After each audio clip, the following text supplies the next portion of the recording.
Hello and welcome to the first ever episode of a new fertilizer podcast series from Argus called Fertilizer Matters. My name's Mike Nash. I'm the senior editor for the fertilizer team based in London, and we're going to be recording a series of podcasts every 2 weeks. And the aim of these is to look at topics and trends affecting the global fertilizer markets in a more informal way. We'd be delighted to hear from listeners on future topics for discussion. And one thing's for sure, there is certainly plenty to talk about as the fertilizer markets continue to navigate an unprecedented period of volatility and uncertainty. And hopefully we can guide you through that volatility and tell you what's really happening in the markets. Today on the show, I am delighted to be joined by my colleague, Lili Minton, editor of our global weekly sulfuric acid report.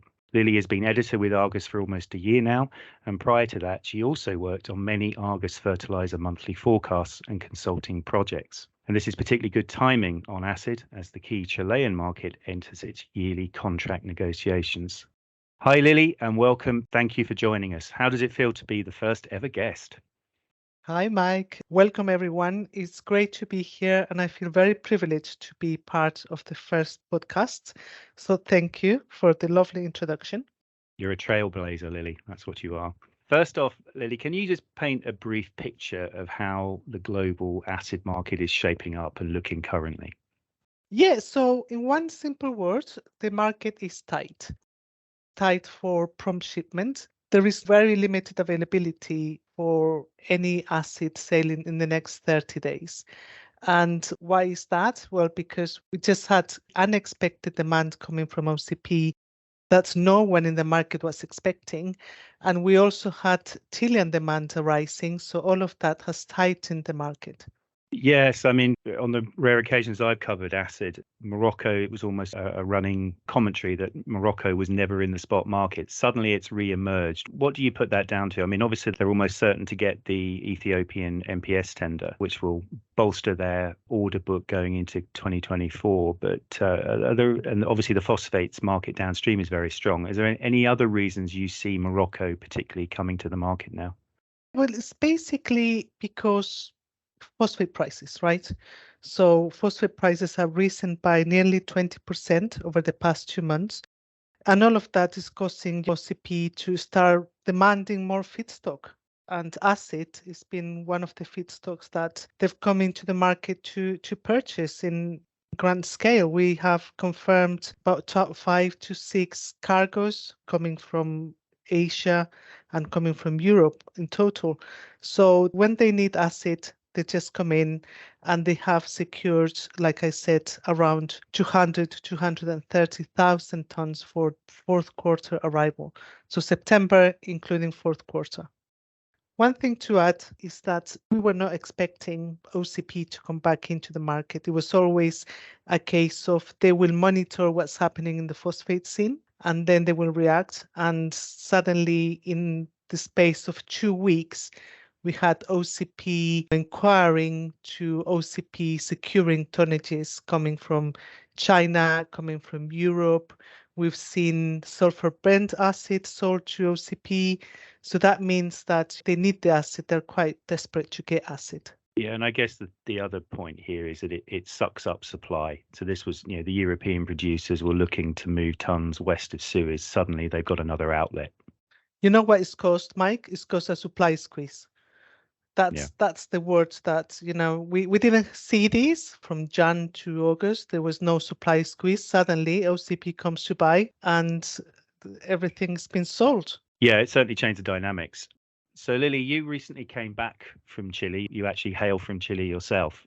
You spent several days talking to key market players in the acid market there. And that was a key moment, really, for your visit, because we're just going into those yearly contract negotiations for 2024, which very much shapes sentiment for the global market. Just as an aside, can you firstly just explain to our listeners why Chile is so important?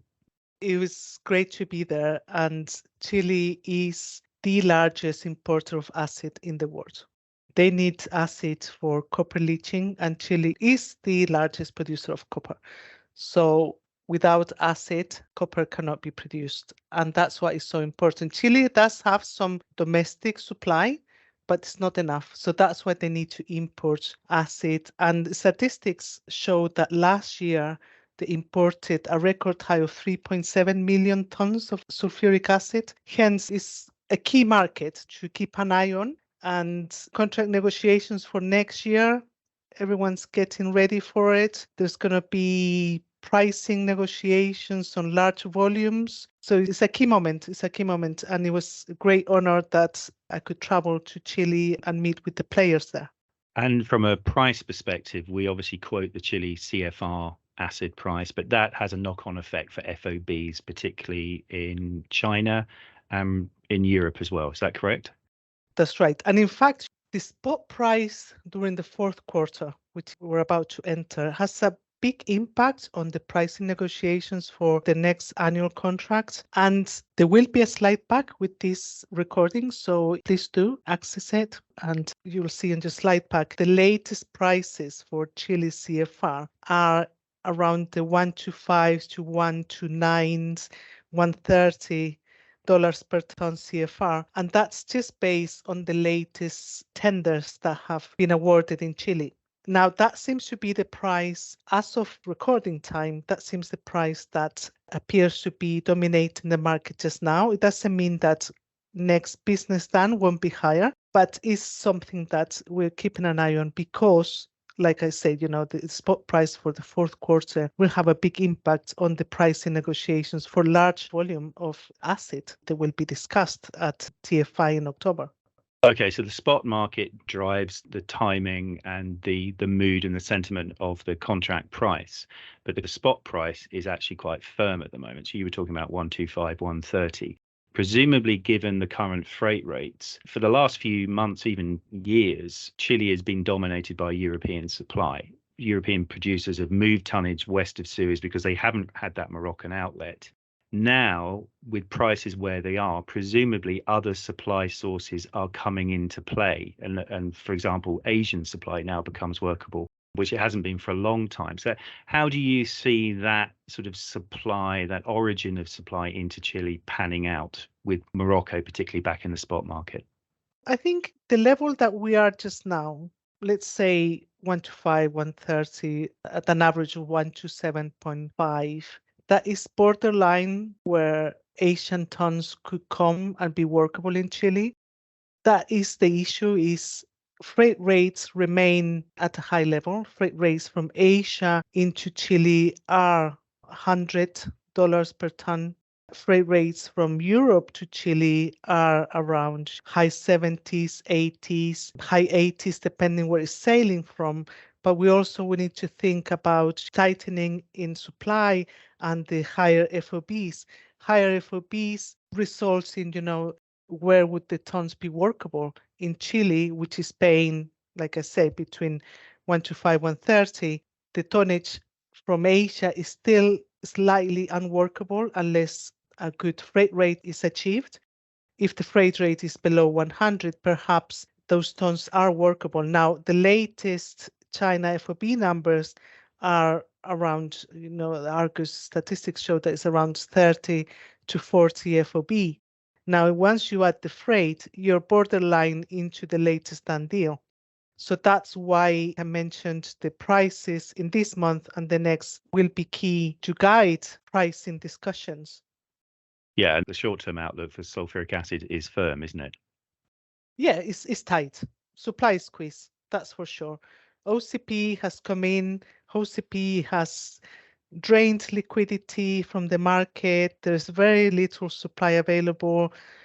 Producers are obviously producers in Europe would like to supply to OCP because they get the best netback when compared to sending it to Chile, right? Or to, Argentina, Brazil, because then they can achieve the better netback, as I mentioned.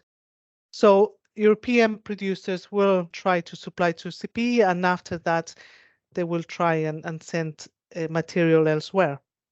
One thing we should mention, Lili, of course, is that there have been some logistical issues in the Panama Canal. Maybe you just want to add a little bit of detail on that and how that is actually affecting the sulfuric acid market at the moment.